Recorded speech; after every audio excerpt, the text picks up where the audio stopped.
wabarakatuh. Waalaikumsalam. Selamat malam dan selamat berbuka teman-teman dan para pemirsa sekalian. Saya di sini bersama dua narasumber terkait mengenai diskusi seminar tadi ya. Nah, kita ini bincang-bincang santai mengenai obrolan baik internasional maupun regional dan nasional. Dan begitu, dan saya bersama dengan pengamat terkait geopolitik dunia yang sekarang sedang sentral membahas terkait isu yang beredar di masyarakat, terutama isu hak-hak asasi manusia, yang dimana mungkin kita bisa bertanya atau bisa ini kan teman-teman sekalian terkait yang sedang ramai lah di dunia ini, betul? Nah, mungkin dari Ketua Umum HUPI Community Project Unity ya. Nah, dia sebagai ketua umumnya dan saya pribadi sebagai calon SMS ya di sini sebagai MC kan. Mudah-mudahan dengan adanya bincang-bincang ini kita semua masyarakat Indonesia bisa kembali lagi melihat bagaimana konteks geopolitik yang ada di dunia sekarang ini. Mungkin bagaimana? Oke, terima kasih Mas Irfan ya sebagai calon apa tadi? SMS ya. Ini luar biasa nih. Semoga menang. Kita dukung terus. Nah, karena pada hakikatnya dengan memangku kekuasaan kita bisa memberikan kebaikan yang lebih besar lagi gitu. Dan saya percaya Mas ini adalah orang yang ya insya Allah bisa lah mengemban amanat itu. Nah, terkait Uighur ya, kita ingin berbicara tentang Uighur karena baru-baru ini dan sudah sekian lama sebenarnya dengan sejarah yang sangat panjang terjadi katanya genosida budaya pada masyarakat etnis Uighur di Xinjiang, Cina. Gitu. Genosida budaya ini tentunya belum menyeluruh pemahaman kita sebagai di masyarakat Indonesia khususnya ya. Apakah benar adanya dan lain sebagainya begitu. Nah, mungkin ini yang ingin saya tanyakan kepada Mas Arafat sebagai pengamat politik internasional dan hak asasi manusia begitu ya. Sebenarnya sepengetahuan masyarakat gimana sih sebenarnya terkait genosida ini gitu. Mungkin sebelumnya etnis Uighur itu siapa sih begitu kan? Apakah mereka orang Cina? Terus kenapa sih mereka dikatakan di genosida begitu? Dan bagaimana bentuk genosidanya? Kira-kira begitu Mas. Silakan Mas. Ya, baik. Bismillahirrahmanirrahim. Alhamdulillah. Dia berbicara mengenai suku bangsa atau etnis Uighur yang menjadi highlight dan perhatian kita akhir-akhir ini. Tentu memang harus berpijak pada kacamata sejarah ya. Jadi kalau dari Wikipedia itu bisa dicek nanti oleh teman-teman sendiri bahwasanya etnis Uighur ini adalah salah satu etnis minoritas di negara China atau RRT, di mana negara China ini adalah negara yang berpopulasi sangat besar ya, nomor 1 di dunia. Kemudian terdiri dari berbagai macam etnik ya maupun sub etnik suku bangsa yang beragam, dan suku bangsa Uighur itu menempati secara statistik ya kurang dari 1% lah kalau nggak salah. Jadi secara populasi tidak dominan. Tetapi secara kuantiti karena dia berada di himpunan yang sangat besar jumlahnya, negara dengan populasi terbesar di dunia, maka kalau nggak salah populasi Uighur itu kurang lebih 15 juta ya, kalau saya nggak salah 15 juta jiwa. Jumlahnya bahkan kalau dibandingkan dengan bangsa Palestina itu 2 kali lipat ya. Pokoknya patokannya adalah dengan suku bangsa Palestina. Kemudian bangsa Uighur ini di Tengarai sudah ada menempati daerah yang sekarang bernama Xinjiang ya. Itu sudah berabad-abad yang silam.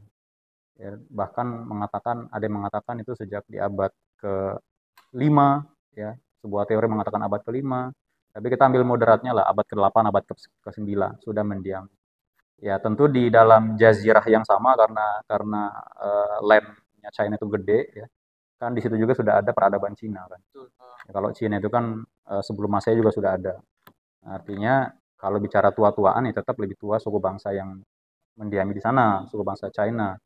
Tapi menarik untuk kita lihat sebagai sebuah perspektif bahwasanya bangsa Uighur ini juga tidak kalah lamanya mendiami teritori wilayah mereka sendiri. Meskipun juga mereka hadir di sana itu sebagai satu bagian dari proses nomaden mereka. Karena bangsa Uighur ini secara genealogis itu lebih dekat ke bangsa Turki, ya kan? Suku bangsa Turki yang dulu ya, bangsa Turk. Makanya mereka juga eh, terkadang ya mengidentifikasikan diri sebagai orang Turki, orang Turki. Ya bahkan kalau nanti berbicara Uighur secara geopolitik, nanti kita bicara isunya ya, mereka mengafiliasikan dirinya sebagai East Turkistan ya, karena memang pernah terbentuk negaranya di tahun 1944. Jadi mereka udah ada lama, tapi mereka bagian kecil dari entitas yang besar di daratan Cina yang besar, namun juga merupakan suku bangsa yang memiliki kedekatan erat dengan suku bangsa serumpun lah kita bilang. Kalau kita kan rumpun Melayu, bangsa Malaysia dan bangsa Indonesia itu kan meskipun beda negara tapi dekat karena adanya kesamaan genealogis tadi. Mungkin itu sebagai pengantar. Ya, ya, jadi satu rumpun begitu ya. Satu Jadi rumpun. gimana sih kira-kira kenapa muncul isu genosida budaya begitu kan? Mereka dilarang beribadah dan sebagainya. Tentu katanya kan ini masalah politik begitu kan. Tapi pada fenomenanya yang muncul adalah masalah agama. Soal dilarang beribadah, terus dilarang masjid banyak kubah-kubah yang dirusak seperti itu kan. Dan pengakuan dari beberapa teman-teman mahasiswa yang pernah kuliah di sana, itu mereka mengatakan ya sepengetahuan mereka Uighur itu baik-baik saja gitu. Itu kira-kira gimana Mas Arafat? Ya, kita harus bisa memilah-milah isunya dulu ya. Jadi memang melihat isu Uighur ini bisa dari berbagai kacamata ya. Kalau saya kita coba menghindari dulu lah pembicaranya bahwa Uighur ini adalah isu agama ya. Meskipun memang notabene apa yang menimpa bangsa atau etnis Uighur ini adalah menimpa bangsa yang mayoritas beragama Islam gitu kan. Nah, kalau saya melihatnya dari kacamata dua aja, imperialisme dan kolonialisme. Jadi kayak tadi sebenarnya wilayah eh, Uighur itu yang ditempatin oleh Uighur yang sekarang bernama Xinjiang, yang literally bernama apa Tanah Baru ya, eh, itu eh, berada di perbatasan antara China dengan Asia Tengah, ya kan. Kemudian tidak jauh kan udah berbatasan dengan benua Eropa. Artinya eh, ini menjadi sebuah jalur ya atau gerbang koridor ya. Kemudian China sejak dulu itu kan memiliki yang namanya jalur sutra dari berabad-abad silam, dari masa kerajaan ya bahkan beberapa ekspedisi kerajaan Cina kan ada yang nyampe ke Nusantara ya kan di zaman kerajaan siapa itu yang kemudian ya ada Langsama Cheng Ho, ada yang kemudian bertarung dengan kerajaan di Jawa gitu kan. Nah, sehingga dalam konteks tadi kolonialisasi dan imperialisme itu bukan hal yang aneh. Sebuah negara kuat, negara besar mencamplok ya, menganeksasi, mengambil alih baik secara paksa maupun secara sukarela sebuah wilayah. Seperti halnya yang rame-rame terjadi sekarang, Rusia menginvasi Ukraina. Bahkan Rusia menginvasi mengambil Crimea gitu kan. Indonesia pun punya pengalaman yang hampir sama dulu dengan Papua ya kan. Dengan Timur Timur meskipun kemudian Timur Timur lepas dan seterusnya. Jadi ini bukan hal yang aneh dan asing karena dimanapun sebuah pemerintahan, sebuah imperialisme itu ingin satu memperluas wilayah kekuasaannya dan utamanya mengambil pengelolaan sumber daya yang ada di situ. Apakah itu sumber daya alam, apakah itu sumber daya manusia, apakah itu sumber daya hayati lainnya, ya ini adalah sebuah perebutan. Di mana-mana ya. Kalau kita baca sejarah peradaban itu kan selalu seperti itu kan. Bangsa Inggris, bangsa Portugis, bangsa Belanda, ngapain mereka ngirim navalnya, angkatan lautnya kemana-mana. Ya, dulu 3G, gold, gospel, sama glory, ya kan? Karena mereka mencari sesuatu. Kalau berbicara gold, ya mereka mencari wealth, kemakmuran. Kalau mereka berbicara glory, ya mereka ekonomi. Dan ada juga misi keagamaan, ya kan, gospel. Ini akan selalu berulang, ya pola ini kita lihat selalu berulang, bahkan di era modern saat ini. Sehingga pertanyaannya kemudian adalah, ada apa dengan Uighur? Sebenarnya tadi, ini simply, ya kalau kita sederhanakan permasalahannya, simply perebutan sumber daya dan wilayah. Itu saja.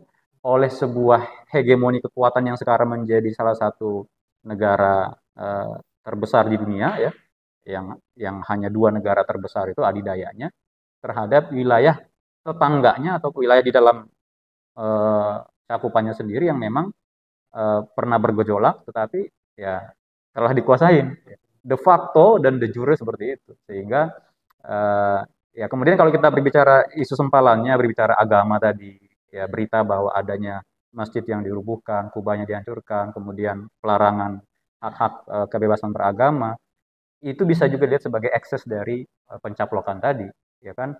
Ya, pada saat kita juga dijajah oleh bangsa-bangsa penjajah, pasti akan ada ekses di mana identitas kita dilucutin, ya kan? Kultur tanam paksa, ya kan? Baru kemudian beralih ke politik etis dan seterusnya. Selalu seperti itu. Intinya adalah memang penjajahan, penindasan selalu akan ada di muka bumi. Benar. Secara bergiliran. Tapi kalau menurut Mas Arapat sendiri sebagai pengamat, apakah kelompok Uighur ini dianggap oleh pemerintah China sendiri atau pemerintah Tiongkok sebagai kelompok separatis atau tidak? Kan kalau di Indonesia kita bisa melihat bahwa kelompok KKB itu disebut sebagai kelompok separatis bersenjata. Apakah di sana memang terjadi seperti itu terhadap etnis Uighur sendiri atau tidak gitu kan? Atau hanya sebagai gerakan-gerakan ekstremis yang berbau agama gitu? Atau memang output mereka memang ingin terjadi diskriminasi ras di dataran Cina itu sendiri gitu antara etnis Uighur kan yang tadi Mas bilang bahwa etnis Uighur itu berbeda dengan etnis yang lain seperti suku Hubei dan suku Han gitu kan. Apakah memang dilihat ya dari kalau kita melihat dari kacamata pemerintahan Tiongkok itu mereka itu disebut sebagai apa? Apakah gerakan separatis, kelompok separatis atau etnis yang separatis begitu untuk memerdekakan itu kan? Begitu Mas, izin saya bertanya untuk Ya, membuka kepada masyarakat gitu, ya stempel siap. mereka gitu. Jadi sebelum kita berbicara pada konteks separatisme, yang itu sebenarnya bisa juga kita pandang itu adalah labeling, ya, ataupun framing ataupun stereotyping. Nah, sebelum kita berbicara ke ranah situ, kita harus melihat juga bahwa China ini sebagai sebuah peradaban justru itu, kalau lihat sejarah silsilah silih bergantinya dinasti, raja-raja dan kerajaan yang memerintah di China itu kalau nggak ratusan itu puluhan, banyak sekali. Saya minggu lalu ada main ke museum, itu justru itu satu satu figura besar, ya, panjang sekali. Jadi ya, termasuk kalau suka nonton film Cina, ya kan, film-film kerajaan kayak apa itu, Three Kingdom, banyak lah. Dan itu sangat menarik kan, ada dinasti Han, ada dinasti Qin, dinasti macam-macam. Artinya apa? Ini China ini memang sesuatu yang kompleks, ya. Memahami sesuatu yang kompleks itu nggak bisa dengan kacamata yang sederhana atau hanya satu satu sudut pandang saja.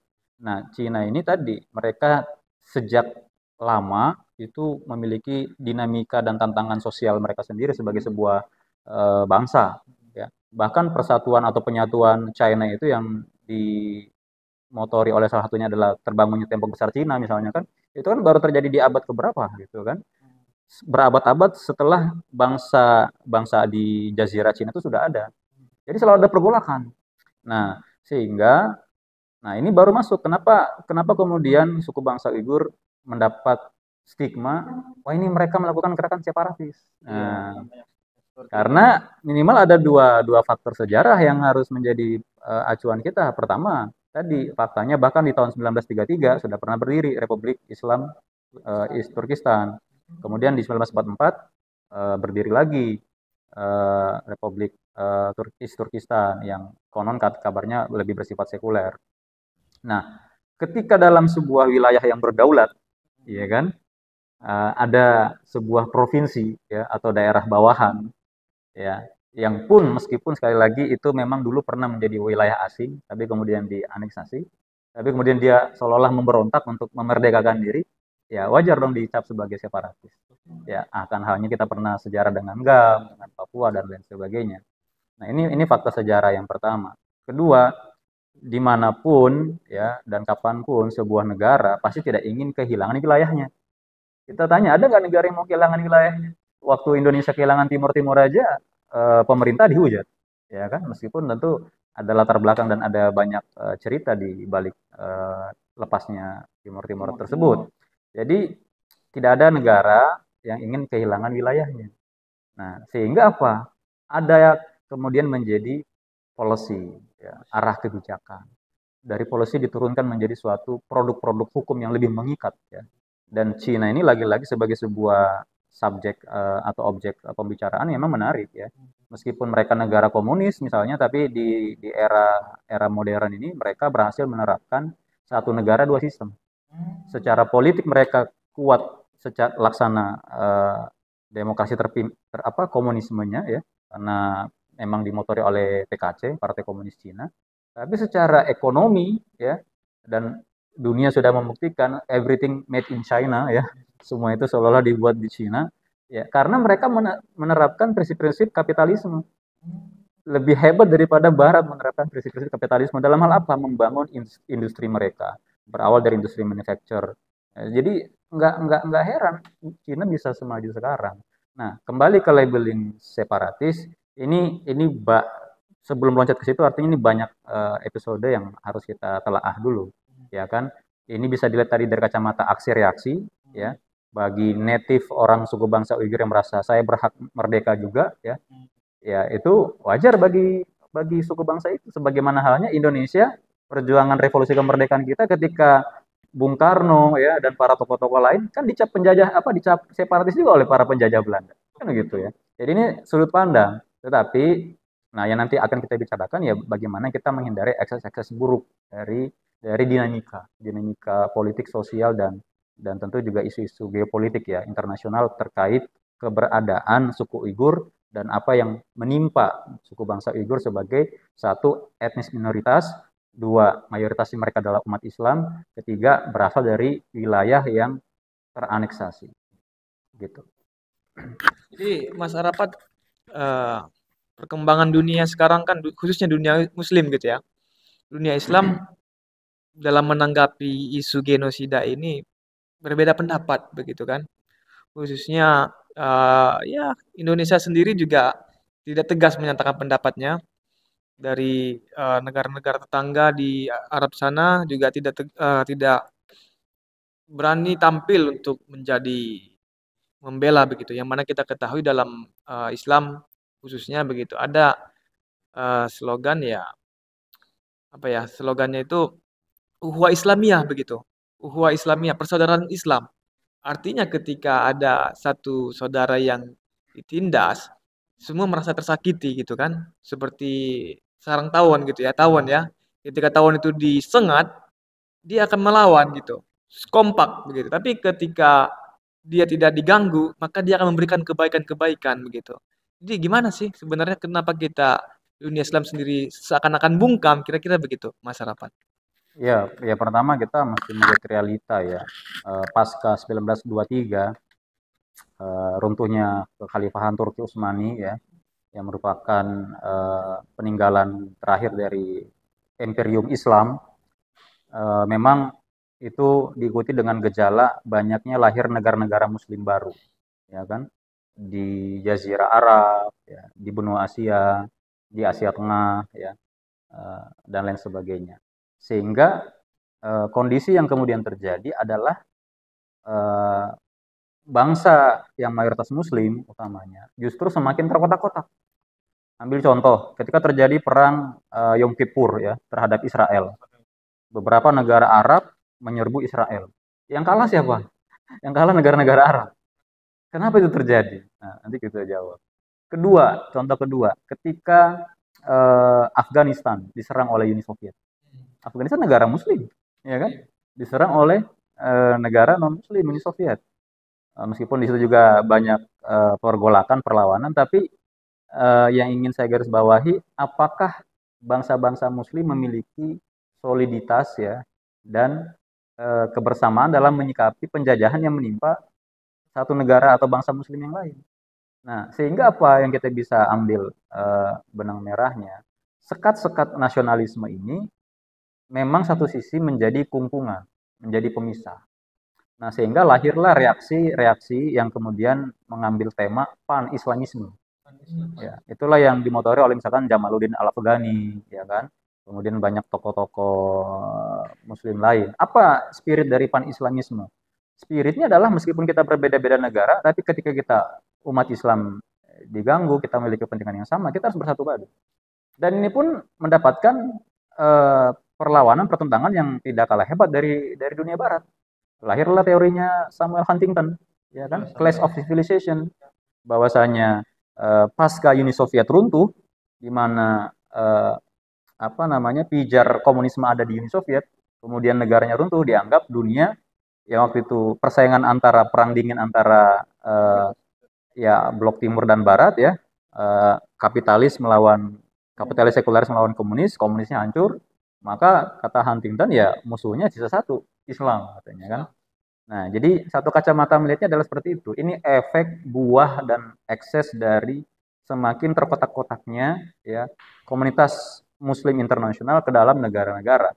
Semakin sempit atau semakin banyaknya negara-negara ini semakin memiliki kedaulatan yang berbeda-beda, kebijakan yang berbeda-beda, policy yang berbeda, pemimpin yang berbeda-beda, ya kan? Libya punya Muammar Gaddafi, Mesir, ya kan?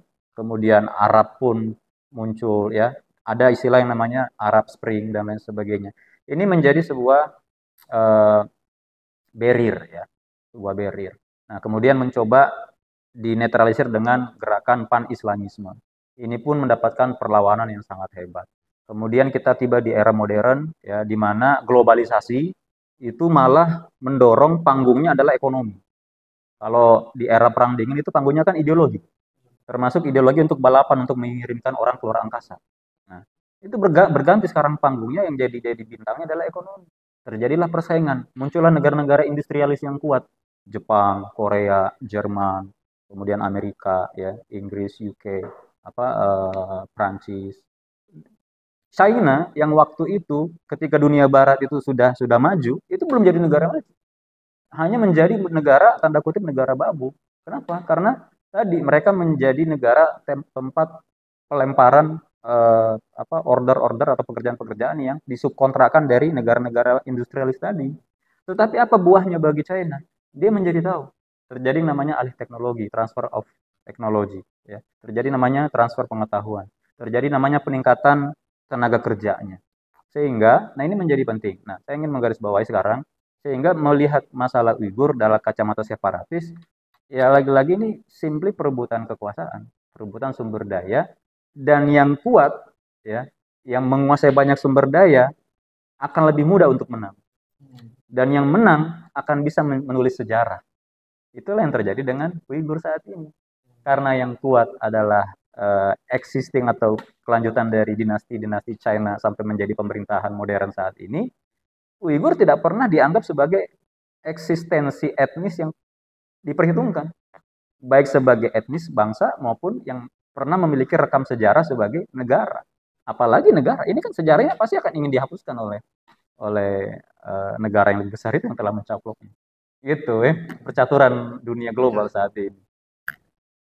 Jadi artinya begini Mas, hegemoni kekuatan Cina itu membungkam seluruh dunia Islam yang sekarang ini ya. Ya kita tahulah bahwa dunia Islam ini ya di Arab Saudi dan lain-lain, Qatar, terus UAE kan, itu kan sedang kuat-kuatnya. Ada pula Iran yang jadi perhitungan dari negara-negara Barat gitu kan. Nah, berarti hegemoni kekuatan Cina ini kuat yang akhirnya membungkam kelompok etnis Uighur ini, bahwa kita juga sebagai umat Islam butuh dukungan saudara-saudara kita kan, apalagi dulu sempat viral kan Mas ya yang 2018 di mana isu Uighur, orang-orang Uighur dimasukkan ke dalam kamp konsentrasi gitu oleh pemerintah Cina. Ada lagi genosida pembersihan etnis Uighur dan dialihfungsikan menjadi etnis Han di situ, di mana kepala daerahnya etnis Han, warga Han masuk yang tadinya populasi Muslim Uighur itu 70%, sekarang menjadi 40% kan Mas, gara-gara etnis Han masuk ke situ untuk bersihkan secara sistematis gitu.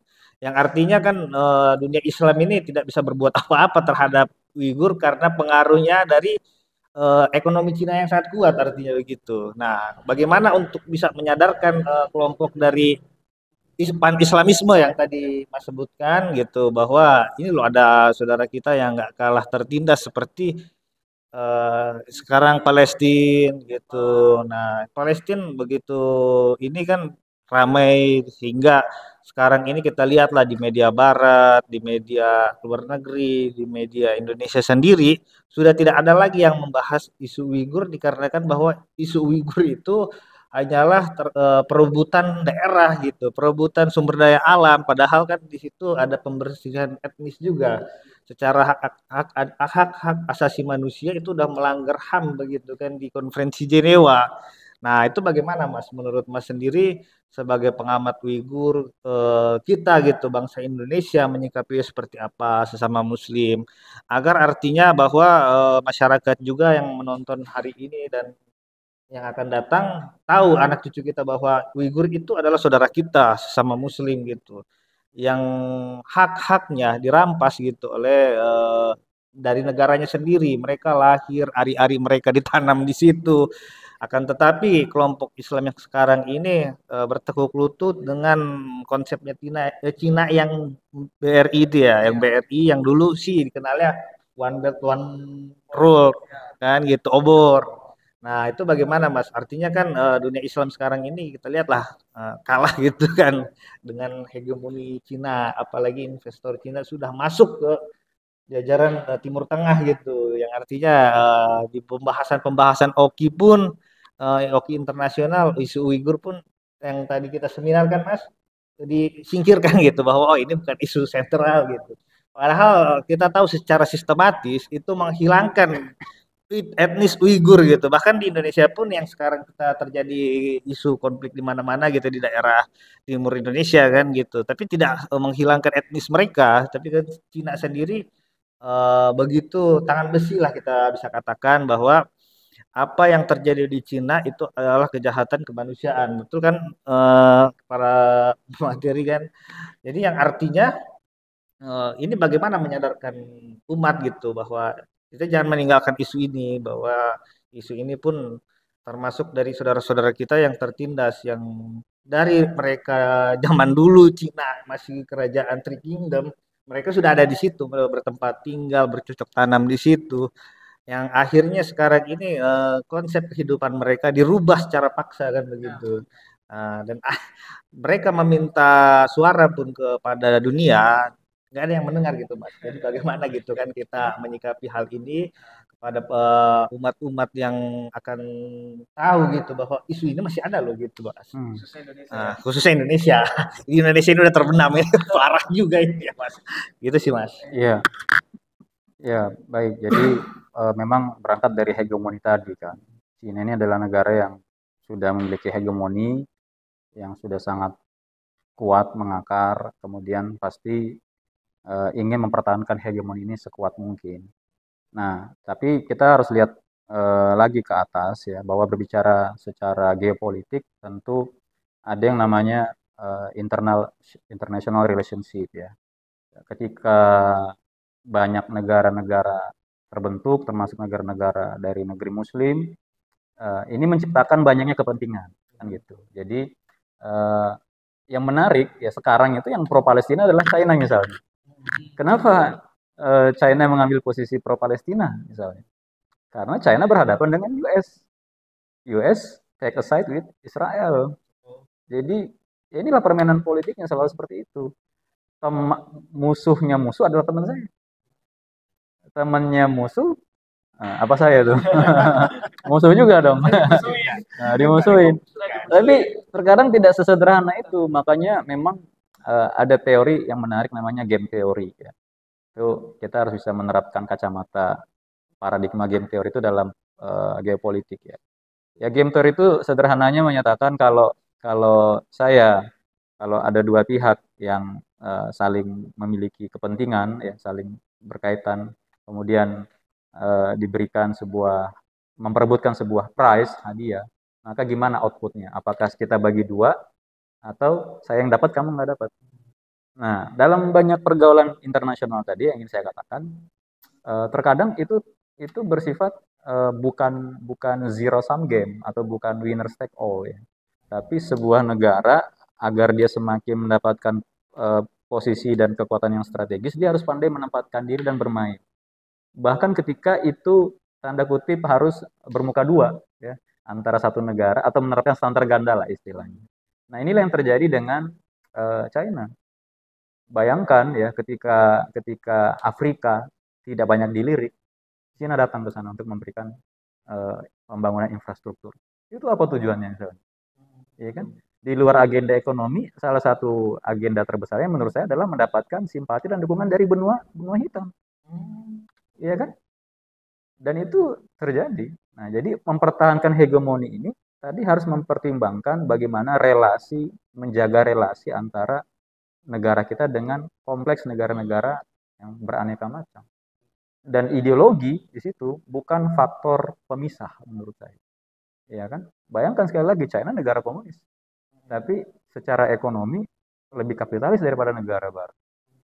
Nah, itu satu. Kedua, kembali ke dalam ranah China sebagai negara yang berdaulat ya.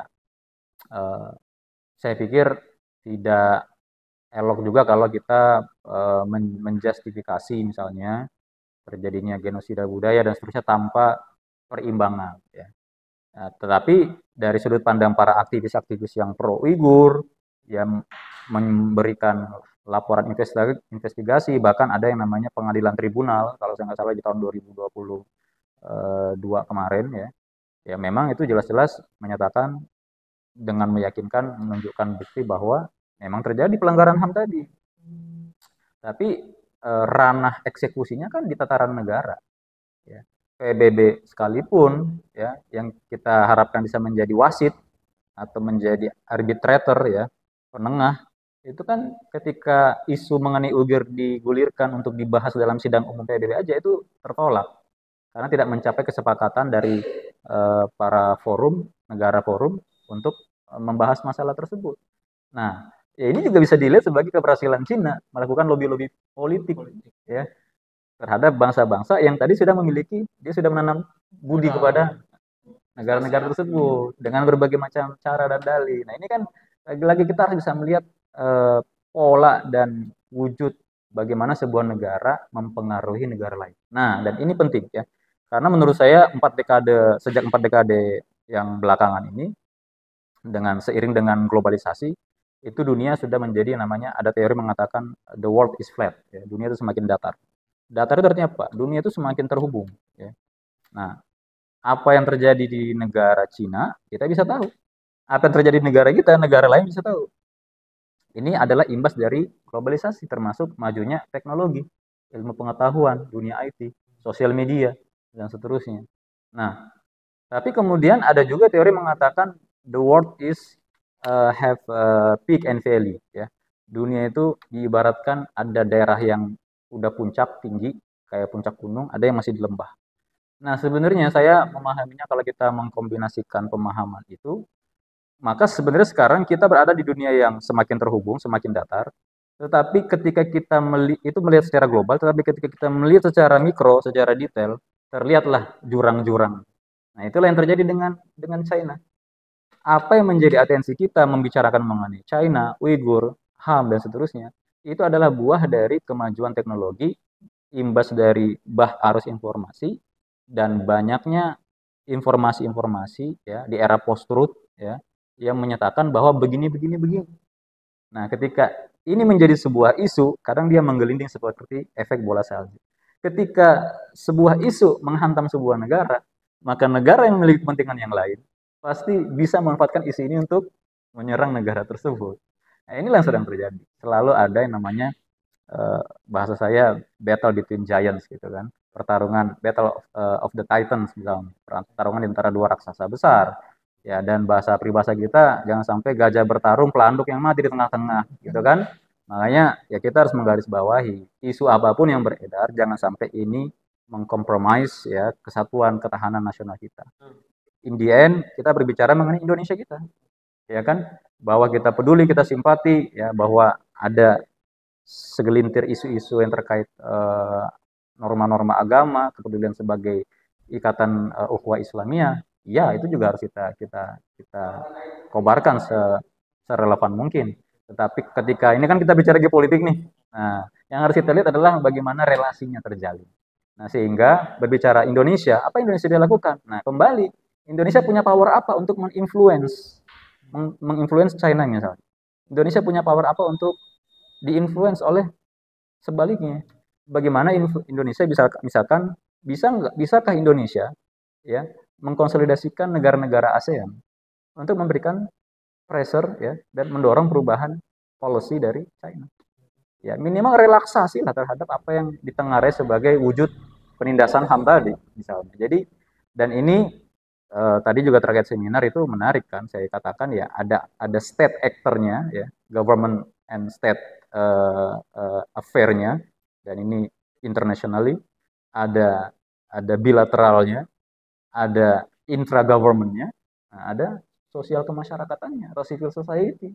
Nah, kita bisa berperan di ranah civil society ini. Untuk apa? Ya, pertama raising awareness, meningkatkan perhatian, ya kepedulian dan pengetahuan. Ya kedua, menemukan benang merah atau titik konklusi dari narasi yang beredar, karena memang kadang yang terjadi adalah propaganda versus kontra propaganda.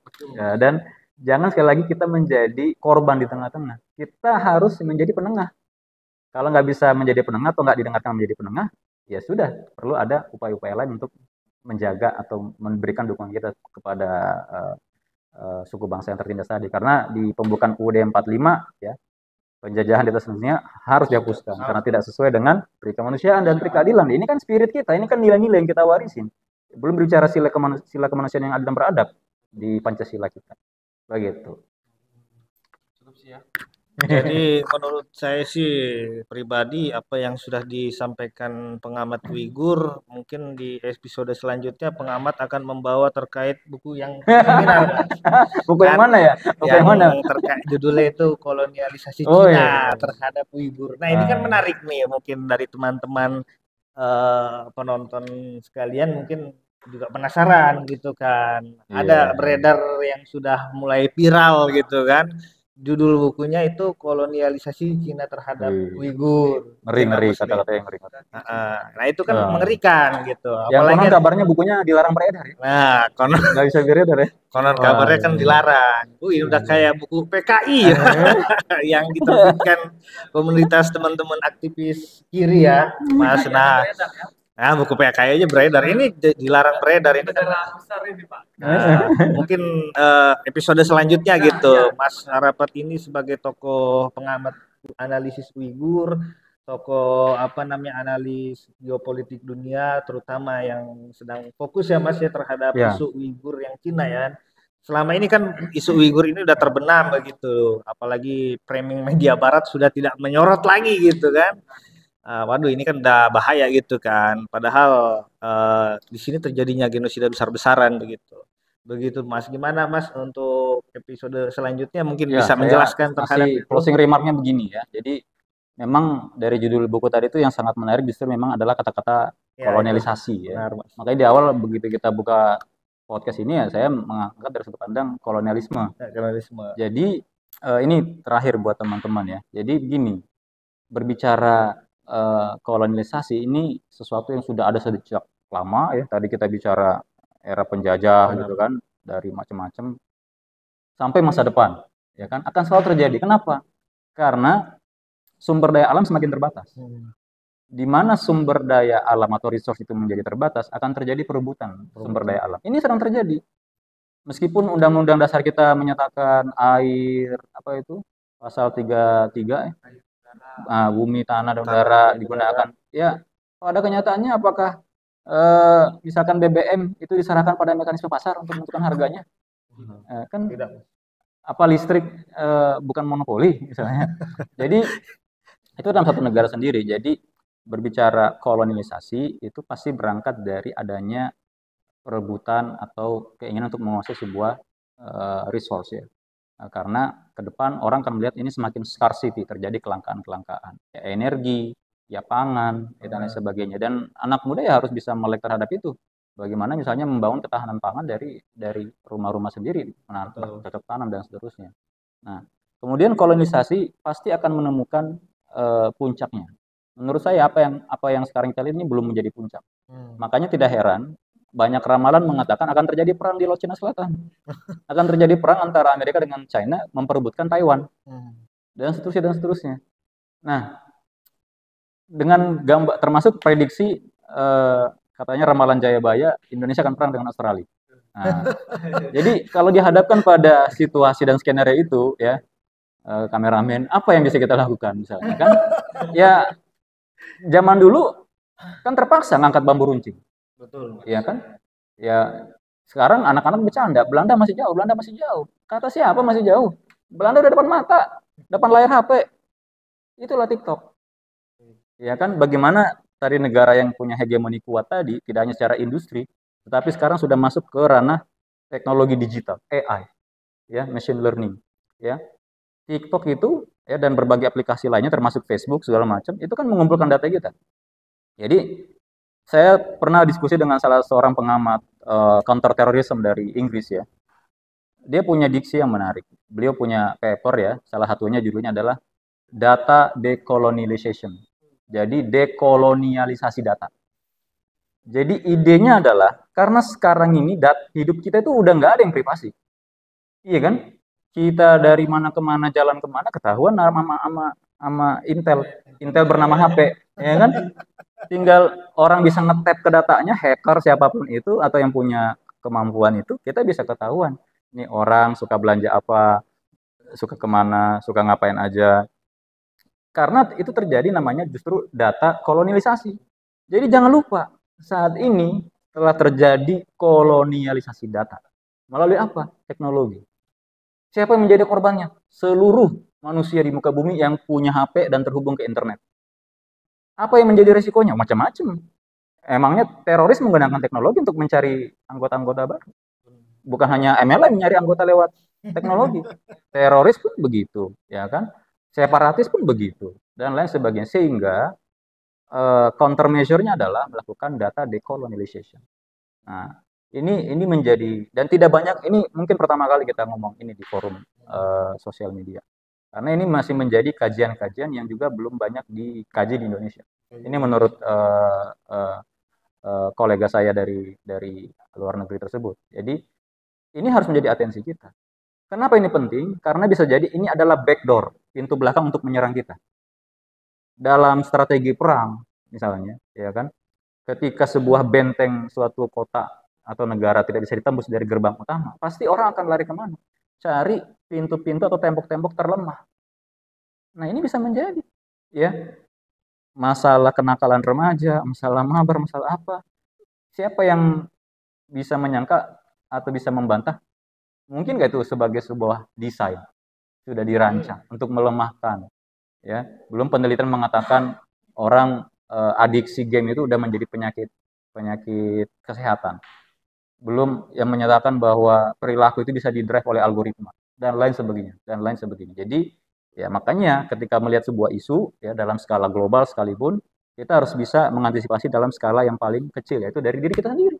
Untuk kita mengamankan diri kita, orang terdekat kita, ya, baru berbicara level masyarakat, society kita, dan bangsa kita utama. Jadi berbicara kolonialisasi itu adalah sebuah tidak hanya isu tetapi hal yang happening ya, dan kita harus bisa menemukan penawar atau antidote ya atau countermeasure dari kolonialisasi tersebut. Itu. Karena saya sangat yakin kita sedang terjajah, cuma nggak ngerasa dijajah. Ketika kita ngomong Belanda masih jauh, tahu-tahu udah depan kita. Dubet. Apa yang kita bisa lakukan kalau kita nggak siap? Benar. Itu menjadi perbincangan untuk episode berikutnya. Ya, mungkin teman-teman pun di sini ada yang penasaran dengan buku itu, mungkin nanti kita kembali ke episode selanjutnya yang bisa membahas detail bagaimana sih isi dari buku itu dan apa intinya dari isi kesimpulan buku itu tersebut kan. Ini kan perbincangan yang menarik di mana isu Uighur ini sendiri sedang terbungkam lah gitu di masyarakat gitu. Ya, mungkin terima kasih kepada para tokoh, terutama pengamat geopolitik Uighur, Mas Arafat, dan terima kasih penyedia fasilitas podcast ini, hostnya Ketua Umum Humanity Unit Project Indonesia. Ya, mudah-mudahan beliau ini bisa lah membawa isu ini menjadi isu yang kembali lagi di masyarakat. Kita harus peduli loh terhadap saudara-saudara kita, betul. Nah, mungkin teman-teman bisa melakukan subscribe, jangan lupa subscribe. Ya, begitu aja. Terima kasih. Assalamualaikum warahmatullahi wabarakatuh. Waalaikumsalam. Terima kasih.